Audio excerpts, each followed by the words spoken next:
Habari za saa hizi ndugu mfuatiliaji na mtazamaji wa chaneli yako pendwa ya BG Online TV. Kwa majina naitwa Nicholas Uji, kijana wa Kikongomani ninayepatikana hapa Marekani kwenye jimbo la Kentucky kwenye mji wa Bowling Green. Na siku ya leo naenda kukusogezea moja ya tukio mbaya lililoweza kujitokeza kwenye nchi ya kidemokrasia ya Kongo mjini Goma. Siku ya leo ya tariki 3 mjini Goma pameweza kujitokeza taarifa mbaya, ambayo taarifa hiyo ni kupinduka kwa meli iliyofahamika kwa jina la MV Merdi. MV Merdi imepinduka siku ya leo ya tariki 3 majira ya saa 4. Ni meli ambayo ilikuwa inatoka kuchukua chakula au mboga, na meli hiyo ilikuwa na mizigo pamoja na abiria ambao ni wafanyabiashara waliokuwa wanaenda kupeleka vyakula vyao, biashara vyao kwenye mji huo wa Goma. Meli hiyo ilikumbana na upepo mkali sana kwenye ziwa hilo la Kivu, na baada ya kukumbana na upepo mkubwa meli hiyo iliweza kupinduka. Wacha tujiridhishe kidogo kwenye video, tuone video hii inasemaje.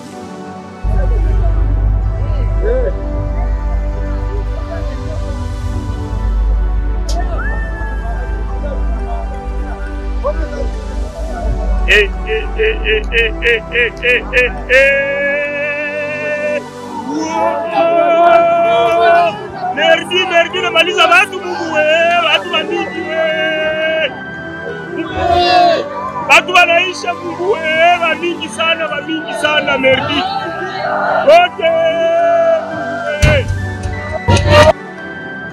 Na baada ya meli hiyo kuweza kupinduka, kuweza kukumbana na upepo huo mkali ambao uliweza kujitokeza kwenye ziwa hilo Kivu, basi tutapendelea tuweze kuungana moja kwa moja na ndugu zetu wanaopatikana hapo nchi ya Kongo kwenye mji huo wa Goma, ili waweze kutuambia ni mangapi yaliyojiri huko.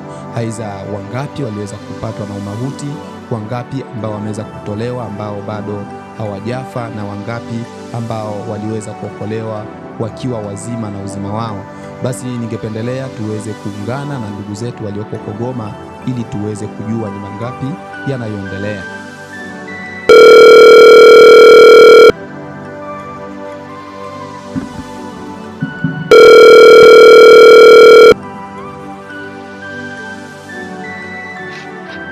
Hello? Hello? Hello? Habari za saa hizi? Hello? Nasema salama. Okay. Hii hapa ni BG Online TV ambayo tumeamua kuja kupigia simu muda kama na huu. Naitwa Nicholas, naitwa Nicholas, napatikana hapa Marekani. Ni mtangazaji kutoka BG Online TV. Na ningependelea kwanza niweze kujua unapokea simu hii ukiwa sehemu gani hapo nchini Kongo?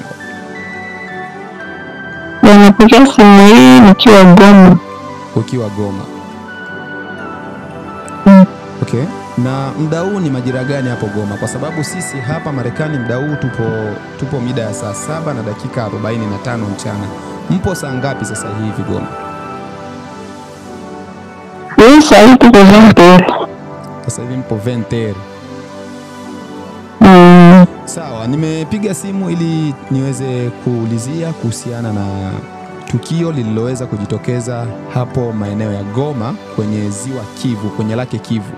Ningependelea uweze kutuambia ni tukio gani lililotokea hapo kwenye ziwa Kivu siku ya leo ya tariki 3 mwezi wa 10. Okay, siku ya leo. Ndio. Tukio ni bato kuzama. Tukio lilotokea ni bato kuzama? Yaani bato ilikuwa inatoka Minova. Ilikuwa inatokea Minova. Inakuwa Goma. Ndio. Ilipofika maeneo ya 5 km juu ifike iegeshe. 5 km. Bato ikaanza potea. Ilipofika kuweza kukaribia sehemu ya kuegesha ikaanza kupoteza. equilibre. Ndio. Bengi batura kwa kama inaenda hii ngambo hivi. Batura kwa hii ngambo shofer kama anakuwa iko na shofer iende na equilibre iko sawa. Ndio. Bila kwa kama vile vinashindikana kinakutana ilikuwa fanya kitu ngambo ngambo watu kwa ngambo kile kwa sababu vile inaenda inaigomea ngambo moja. Ndio. Mpaka si inaenda hivi ngambo baki kashinda equilibre ndio ikateketea vile sasa simuona kuna video. Poleni sana. Sasa okay, meli hiyo umesema kwamba ilikuwa inatokea Minova. Sawa.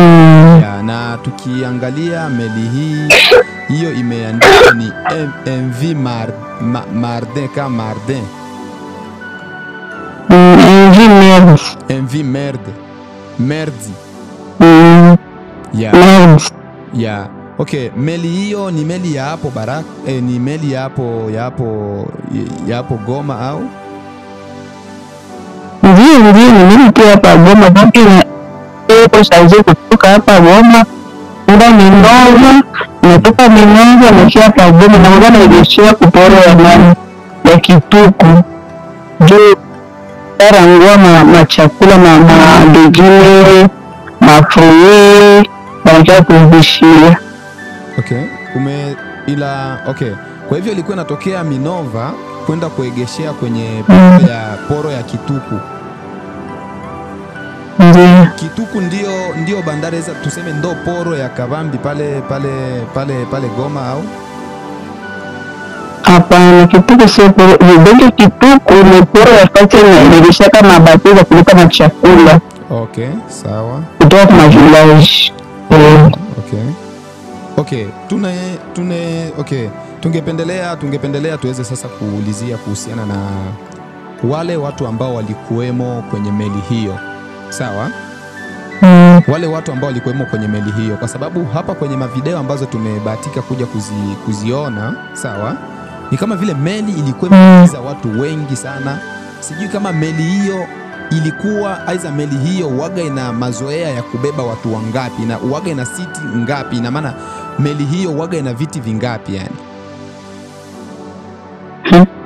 Kiukweli meli waga na viti vingi sana. Yani ujue na viti waga mwato. Ndio liko shaji ni wale waja pale kupo.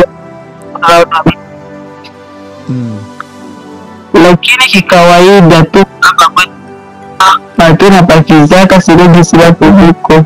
Ndio. Na plasi huko zikiana na wana watu mnabiki wengi mnamore mtekala hizo wote mnajipata tunakuta mnabakia mnasimama. Ndio. Sababu walikuwa wengi sana mpaka ng'ombe mpaka sasa hayajulikani. Kwa hivyo watu walikuwepo wengi sana kwenye meli kuliko hata idadi iliyotakiwa meli kubeba. Ndio. Tukiachilia na wingi wa watu, bado hatujajua na mizigo nayo pia ilikuweje, kwa sababu tunavyoangalia kwenye video yetu, meli ni kama vile imefika muda wa kuanza kutembelea upande mmoja. Okay, na tuongelee kuhusiana na ziwa Kivu, aiza lake Kivu hapo.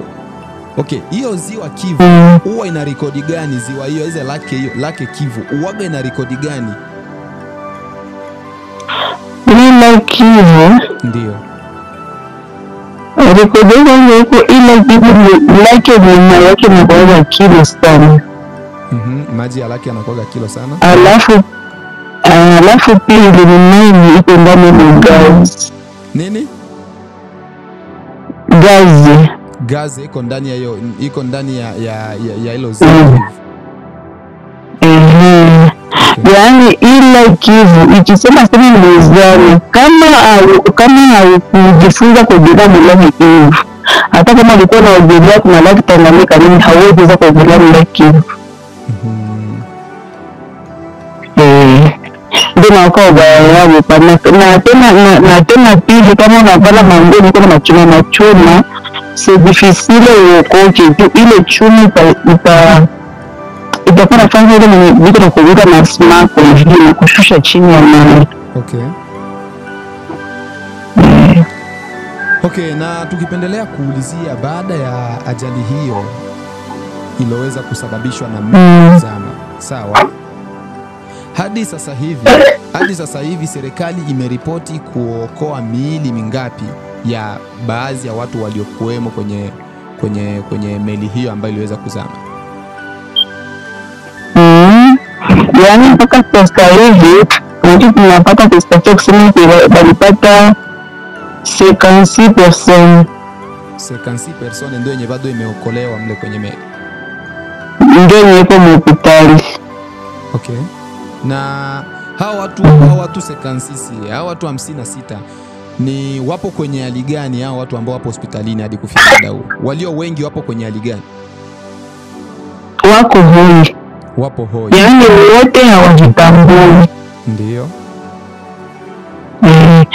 Yaani benye apare wale wawili wenye waliweza kuogelea wakajitoa mali. Wengine wote hawapo moja mzuri.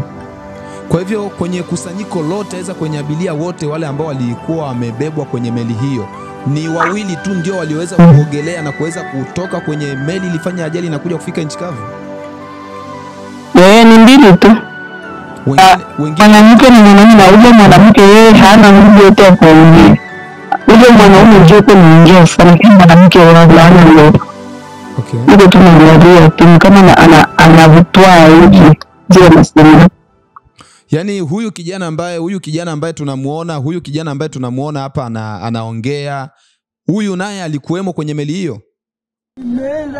Yeye alikuwa ndani. Na ule dada mwenye pembeni pale kwa nafana pantalea jeans. Ndio. Ile chapa. Ndio. Yaani kama wale walikuwa ndani. Hawa wawili ndio ambao waliweza kuogelea, huyu dada na yule kaka. Hao ndio walijiokoa kwa pekee walisimama hapo. Tuongelee kwanza kuhusiana na hawa wawili ambao waliweza kuogelea, miongoni mwa watu ambao hatukujua idadi kamili, aidha hatujajua idadi kamili meli ilikuwa na watu wangapi. Sawa? Lakini tumejua kwanza lile limeweza kupelekwa hospitalini na hali zao sio nzuri hadi kufika sasa hivi. Hivi hawa wawili ambao waliweza kujiokoa na kuweza kutoka kabisa kufika nchi kavu ni raia wanaishi hapo nchini Goma, hapo Goma? Ni hapa Goma. Wanaishi hapo Goma. Ndio. Ina maana kwamba hawa wawili kama vile wameshazoea hayo maji hapo Goma, au sio? Inaonekana wao washazoea. Juu na huyo Jackson sipo nasema.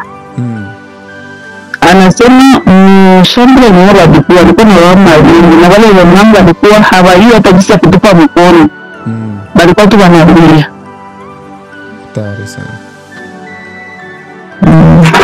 Okay, sawa. Tumeshapata ripoti umeshatuambia taarifa kuhusiana na watu ambao wamepelekwa hospitalini ni watu 56 na hali zao sio nzuri. Okay, tuongelee ni wangapi ambao wamesharipotiwa kufa? Aidha wangapi ambao walikufa kipindi hicho kunafanyika hilo sakata la uokoaji? Wangapi ambao wameweza kuripotiwa wamekufa hapo? Yaani ndio washakuripotiwa kufa. Hakuna idadi waishatoa, ila nishapata ngoma familia kama 6 venye zinaposti kusema watu wao wanakufa. Ina maana kwamba serikali haijatoa idadi ya watu ambao wamekufa, hizo haijaripoti ya kwamba pamepatikana watu wangapi ambao wamekufa, si ndio? Hayasema kitu. Lakini watu ndo ambao tayari wameshaanza kuripoti ya kwamba ndugu zao wameweza kufariki. Na okay, hao watu ambao wameripoti ya kwamba ndugu zao wamefariki na bila serikali kutoa taarifa hiyo, wao taarifa hiyo wameipataje? Aidha wana uhakika gani? Ni wamewaokota ndugu zao miili yao tayari wameshafariki, au wanahisi ya kwamba ndugu zao kwa sababu bado hawajaweza kuokolewa pale, wanahisi ya kwamba labda watakuwa wameshafariki? Yaani niko na wakili kuzuri kusema jinsi waliokoa watu wale wenye wakuokoka wale washafariki. Juu like hivi nawaka na system ndio ya kuzika watu. Okay. Kushindiria mtu ndani. Okay.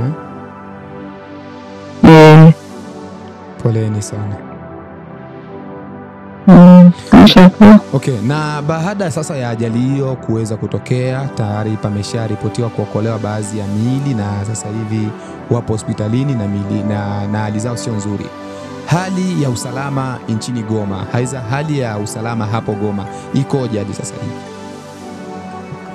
Yaani ni ukimya sana na tikitia kila mmoja kama familia zote hazina nguvu kwa tukio la lipata. Okay. Okay, wewe kama wewe, kuna wangapi ambao walikuwemo kwenye meli hiyo ambao unawafahamu? Mimi hapa nishajua watoto.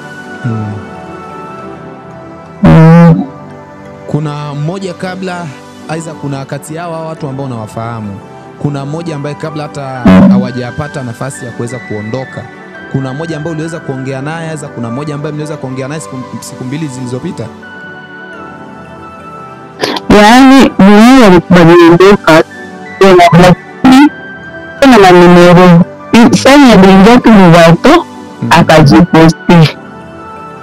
Alivyoingia kwenye meli akajiposti, akaandika raha ujipe mwenyewe. Na sisi na komante lazima ujipatie raha. Yeye huyo alijiposti na wipere. Ndio kazini. Kwa hivyo kabla hawajaondoka aliposti picha yake akisema kwamba raha jipe mwenyewe. Unaweza tunakuwa hivi. Ile ukiingia tu mbato, avant bato yote kama unataka tukamkamata na foto. Ndio uko mbato ndio unafanya kama foto na posti ndio kwa hiyo kama ulivyoyaje mbato.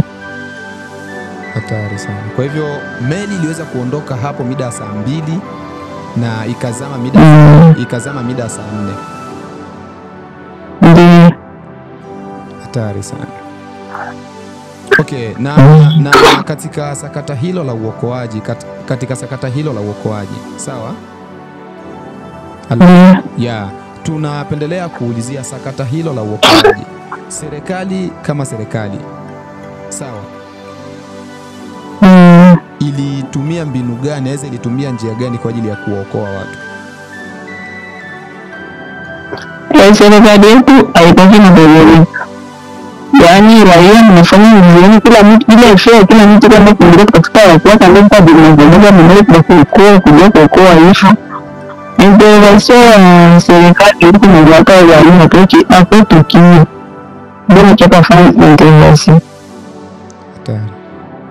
Yaani serikali ya Kongo imeshindwa kuwa na nafasi ya kuweza kuchukua maamuzi wao kama wao wakaiachia raia waweze kuokoa ndugu zao. Kulikuwa na sababu pale bado sio kwenda kwa ndugu zao. Okay. Sawa na baada ya kuweza kuongelea yote haya kuhusiana na sakata hilo la ajali ambayo imeweza kusababishwa na meli inayofahamika kwa jina la MV Merd. Sawa? Yeah. Okay, tuende sasa kuongelea kwanza kuhusiana na sakata hili la wafanyabiashara kutokea hapo nchi ya Kongo. Kwa nini wafanyabiashara wa kutokea nchi ya Kongo wanakuwa na rekodi hizi sana, ambapo wanapendeleaga kuja kujaza meli, aidha wanapendeleaga kupakiza mizigo ambayo inakuwa ni mizigo ambayo ni mizito sana? Yaani kifupi tuseme kwamba kwa nini wafanyabiashara wa Kongo wanakuwa wanapendelea sana kujali sana biashara vyao kuliko hata miili yao? Unajua kila mtu anapiganisha maisha yake. Hakuna mse utasaidiwa. Ndio. Sasa siku napiganisha nafasi msitakaji. Yaani kila mtu anapiganisha nafasi yake. Sasa pindi uko mfanyabiashara unapewa vitu kuna wewe huko. Unapendaka vitu vyako vitakujia vyote kwa pamoja juu ili ya kulipia kwa kidogo. ndio sote tukiwa tuko pamoja, mnaongea vile mnaongea pia forfait. Unafika unaanza kupunguza pale na kuendelea mpaka unakutana na lipa bei ya vizuri takana wewe katika faida. Lakini ukisema sema upajiwe kwanza nusu, ingine nusu utajisikia kuna hakuna pili nyingine. Utajikuta kupata au kupata hata na kitu kingine na faida yako tena hapo. Okay. Wewe kama wewe mkaaji wa hapo Goma, sawa? Wewe kama wewe mkaaji wa hapo Goma, ungewashauriaje wafanyabiashara wengine ambao labda hawakuweza kupata nafasi ya kuweza kuingia kwenye meli hiyo, aidha wale watu ambao waliweza kunusurika? Ungewashauriaje watu ambao wanakuwa na hali kama na hiyo ya kupendelea kufanya biashara ambayo wanakuja kujikuta wanalazimisha mizigo iingie kwa wingi tofauti na sheria, aidha tofauti na makubaliano ya serikali na wasafiri? Unawashauriaje watu kama nao? Ni kiwango seleni upande wangu ndio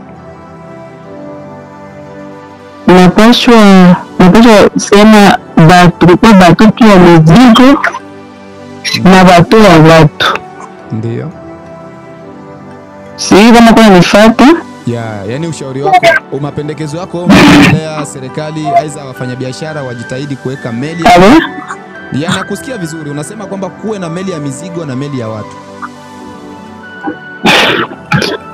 Hapo kwenye sana kwa nini kidogo, lakini selo mimi napaswa kuwa na shauri kwa watoto kwa kupakiza mizigo tu.